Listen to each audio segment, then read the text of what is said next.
l'erreur la plus coûteuse que font les chefs d'entreprise à l'occasion d'un contrôle URSSAF. Tu vas voir, je vais donner une astuce qui va permettre d'éviter grandement les risques.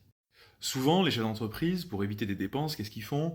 Ils font en sorte que leur véhicule soit acheté par l'entreprise. En effet, ça permet du coup de ne pas payer d'impôt sur le revenu, sur l'argent qui va servir à payer le véhicule, et en même temps, ça permet d'être une charge du point de vue de l'entreprise.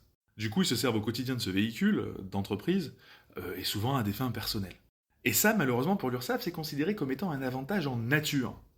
En d'autres termes, vulgairement, l'URSSAF va considérer que c'est comme si l'entrepreneur louait le véhicule, mais qu'il ne le payait pas, et sur la valeur de cette location, il va appliquer des cotisations sociales. Autant dire que ça va être dramatique d'un point de vue financier. Mais alors du coup, comment on fait pour éviter ce risque de requalification d'avantage en nature? Il faut prouver qu'on n'utilise pas le véhicule d'entreprise à des fins personnelles, mais uniquement à des fins d'entreprise, auquel cas là, il n'y a pas d'avantage en nature, puisque on l'utilise dans le cadre de l'activité, on a tout à fait le droit et c'est pas chargé du point de vue des cotisations sociales.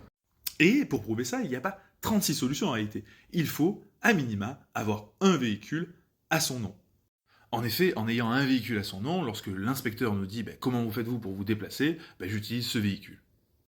Ainsi, la balle est dans le camp de l'inspecteur qui devra prouver que vous n'utilisez pas votre véhicule personnel à des fins personnelles, ce qui est difficilement probable. Dans une autre vidéo, j'expliquerai une autre erreur dans ce contexte-là et vous allez voir, elle est croustillante. Je suis Henri, je suis doctorant, formateur reconnu par l'État et j'enseigne le droit et la fiscalité d'entreprise. Si tu aimes ce genre de contenu avec les erreurs à éviter et tous les conseils et l'explication de concepts juridiques de manière simple, abonne-toi, ça mange pas de pain et tu apprendras beaucoup.